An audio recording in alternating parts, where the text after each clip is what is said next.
welcome to the Nitschke Podcast. So excited to have the wonderful Katie Barrow here from Eckermann Conveyancing. Katie, welcome. Thank you, Michael. I'm pleased to be here. It's awesome to see you. Thanks for taking the time. No worries. You're such a highly regarded conveyancer locally, and obviously the firm Eckermann's almost need no introduction, but for anyone tuning in for the first time that haven't met you before or got to know Eckermann's, tell me a bit about you guys. Okay, so myself, I'm local, been here in the hills for over 30 years now, not disclosing my age or anything.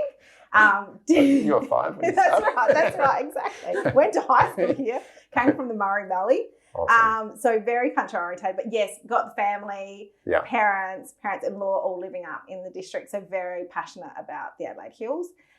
Because of the passion is part of the reason why when Eckermann's had the Adelaide Hills as an option, I came through as an on board to them because they were also wanting to they were always wanting to employ a local. Yes. So they wanted someone within in the hills who knows the hills to do their conveyancing work up here for them. So love it. Yes. And Eckermann's, we're only talking off camera, huge organisation, a lot of, so they've got how many offices so around the this is number 7. Congratulations. So, Awesome. So we are going Mount Gambier, Victor Harbour, McLaren Vale, Gillis Plains, Glenelg, Adelaide. Do you see the fingers under the table? Mount Barker, 7. But Mount Barker is actually the newest of the offices. We only opened in December, but it's actually the oldest building. So she's an 1890s cottage down on Common Road. Yes. So out of all the Eckermanns, I can at least say I have the oldest girl. I've got the oldest building. Love it. So, it's got all the character. Yeah, she's got all the character. And it was lovely. Thank you for inviting us to the office opening. It was great to see the office in all its glory. Yes. So you were involved in some of the renos there. So that's why they actually had Eckermann local, because Eckermann's didn't know where to locate in the Adelaide Hills in Mount Barker.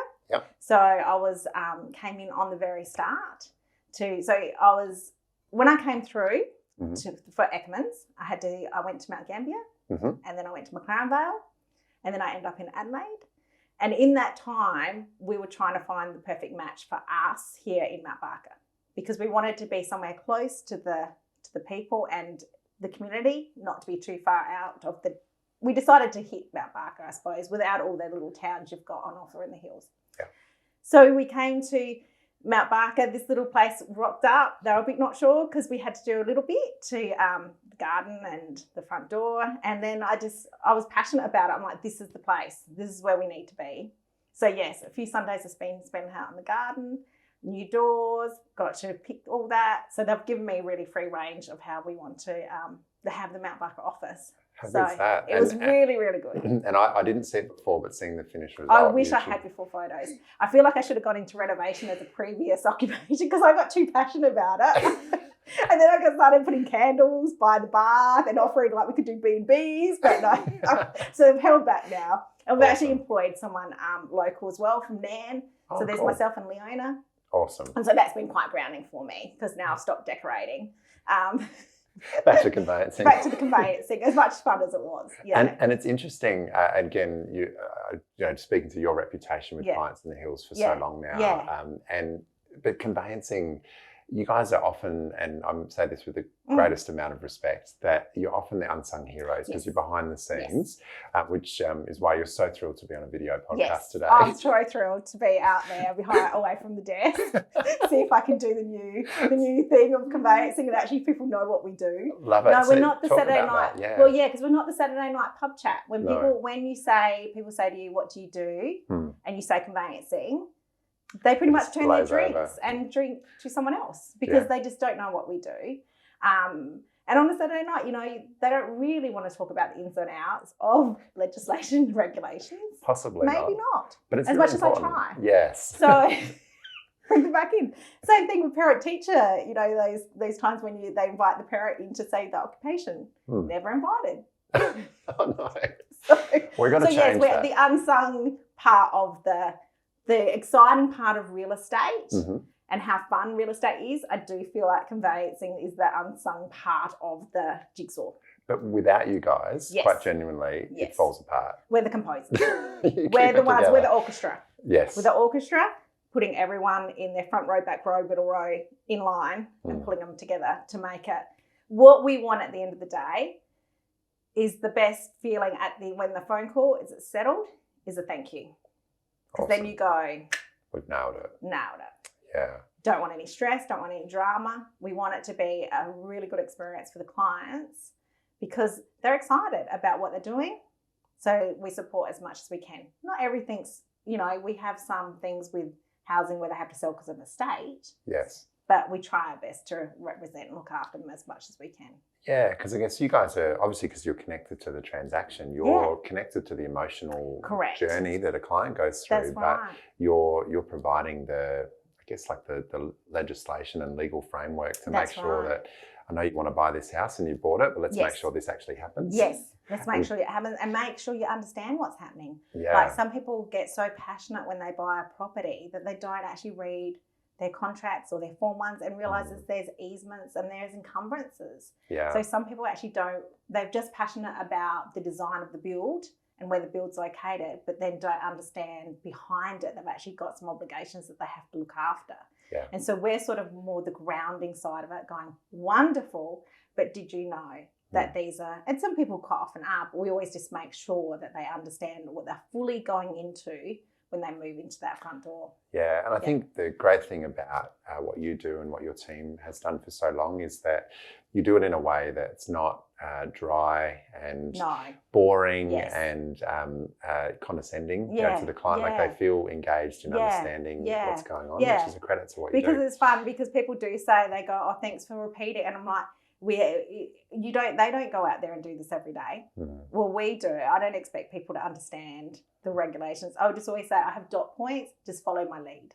Yeah. So when I pull you up, answer the phone. When I tell you to do this, come in. Otherwise, I will keep calling you up. But it's just following the dot points. And then we get it all, and we have a nice, smooth transaction. Yeah. And the other value add that we greatly appreciate is the support you then give our agents. And I know that that's something you offer other agencies as well, but just the ability to work together on a file to get the best outcome. So we would do, we will review contracts and Form 1s even before they get signed. Yeah, that's so great. That's just a complementary part of what Eckermann's offer. So that's awesome. Particularly imagine being a first home buyer. To know that they can do that is huge. They can do that. So we give them 2 that we just do a complete review of their contract and their Form 1s for them. Yeah. If they come through a 3rd contract, we'll sit them down in the actual office and just sort of have some chats about where they're sort of passionate about wanting to go. Awesome.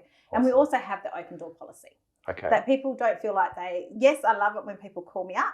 I welcome that. They don't feel any obligations to come through Eckermann's if they just want to have a chat and work out what they'd like to do, what we do. Yeah. Even if they go see you and then they don't understand what we do, always happy to talk. And there's always that open door policy that we have. That's so good. Love it. Yeah. So in your time in the conveyancing world, been a lot of changes. Yes. And particularly in the last couple of years. Yes. Talk me through what's that been like and where's conveyancing heading, do you think, based on what you've seen? Okay, so 2016 was the big one because we got rid of the paper certificate of titles and we went electronic because we were going to go electronic conveyancing. Yep. So that was the big, December 2016 was the big punch. Yes. Because we knew then it was going to go real. Because we knew we were going to go electronic, we just didn't know when. Okay. So I thought it would be electronic like 15 years ago. It's been a long time. So when it hit, it's like it's going to come. Yep. And then probably when COVID, I don't know if it was coincidental with COVID, but what happened is we just boomed in the industry, particularly in the Adelaide Hills. I don't know about the rest of the state because I was mainly in the Adelaide Hills at the time. Yeah. But it just boomed. And also I suppose they brought those grants out. So land became available for the first homeowners. And these generations that are coming through, they knew how the grants and how they worked it for them. Yeah. So it just overnight just went crazy. Explosive amount of work. Yeah. Wow. How's the timing on electronic conveyancing in 2016? Obviously then not knowing a pandemic was around the corner. Yes. So then what happened is it was interesting because when COVID hit, we didn't know which way real estate was going to go. I don't know if you felt that as well, Michael. Big time. Yeah. Right. A few scary thoughts there. Correct. Yeah. We didn't know. It was like, am I going to take holidays and not come back for 6 months? Yeah. We didn't know. Yeah. And then within 2 weeks, it kind of went, no, it's not going to happen. It's actually going to go the other way. Yeah. And it did in a big way. And then we were at that stage, in that really frustrating stage where we wanted to go electronic conveyancing. A lot of the Hills conveyancers were already on board. Yes. With going, but you had to have both parties. You had to have both conveyancers do electronic or both conveyancers do paper. So if one opted to do paper, you have to do paper. So it was a very frustrating stage because we're doing two systems for the one outcome. COVID hit and they made that ruling where you couldn't have more than 100 people in a room. Don't know if you remember that. Yeah, and it happened, I think it was like on a Friday night. Very early in the Really piece. early. You couldn't have people in a 100 room. Land's Title's office is always 100 people. It's crazy. Over 100 people. It's like the stock market down there in this little people tiny running room. around, checks going everywhere. Correct. They mandated that over 100. So over 100 people, that shut down that Land's Title's office. So everyone that was paper then had to scramble, become electronic. Yeah. We'd been doing electronic for a couple of years. We already knew the system. But some of the older school or people who just love paper, love their coffee and meeting their friends down there at the Conveyancers. Yep. Had to have overnight training. Wow. And on board to become electronic for settlements happen early the next week. Then, so successful, got mandated. So we'll never go back to paper. There will always be paper of some form because at the moment there's subdivisions and things that have to run through paper. Maybe one day that will come electronic, but that's down the track. But your general conveyancing is now electronic. The good thing is the old cheque they used to get handed over, which took 3 days to clear. So people would want to get their bill, pay their expenses. Couldn't because they had to wait for 3 days for clearance. It's electronic now. The funds will go into your account for you, like an electronic transfer. It's amazing how much has changed. Obviously, it's so much more efficient. But then a couple of kind of big steps like that, of getting the big check. Steps. And the other one that's gone is, of course, when you pay down your mortgage and you finally get your title, you don't get the big parchment for the wall. You just get a PDF. And the saddest part, exactly. And the saddest part was if it was given to the Land's Title's office by accident, they actually would shred it. Yeah, I heard about that. Yes, it's gone forever. Ceremony. And I'm like, if these poor people had known, they could have framed it or walk around with someone's title that's no longer there, So that was to stop fraud. Yeah. So I helped with that. So it did help, but it did take away the symbol of, yay, we paid our mortgage off. I've got it, let's put it on the wall. Yeah. No, or put it in the safe. No, that all went. But that was part of that process to make us become electronic. And it's ultimately led to much better outcomes. Oh, it's much better. So you used to go down to the Land's Title's office and do paper settlement, and it would get to 2 o'clock, and and someone in the bank weren't ready or someone wasn't ready, and you just call it a day. And you go, okay, call the real estate agent, call the truck, do a license to occupy, can't settle. The purchaser sitting there with a moving truck. Exactly, so excited. And so I think we get a better outcome for clients now because it's electronic, because we can roll it over to 4:30. Yeah. So they've got more time. We can actually do an earlier settlement in the morning instead of having to have a 11:30 time slot. Yeah. So it's actually given more versatility. Great. So we don't tend to have as many roll over and fall over because you haven't got that having to meet with people. And even with COVID now, you only need someone to rock up and be sick, can't attend settlement. Everything's now because it's electronic. There's a lot more on board. There's less barriers there then, correct. Isn't there? So if client tuning in today, getting a sense of the conveyancing world, and maybe they've just bought a property or they're looking to sell, how early should they be reaching out to you? Like when would you recommend? If they are looking at selling in particular, I would say reach out when you start to put it on the market. Yep. We wouldn't actually get an instruction, just have a chat, just to see where we're at. Some banks, they love a bit more than 3 weeks notice on a discharge. So we always say, even if you sort of get a discharge ready, we hold it on file, just keep it there in readiness. You can do that. If it's over $750,000, you have to do your firearm withholding clearance certificates, which is an ATO. They last for 12 months. You might want to get yourself organised and get that ready. We're finding some people forget, don't realise verification of identity is a requirement. It's a big one, isn't it? It is a big one. So not everyone has a passport and a driver's licence. So then you've got to look at other avenues.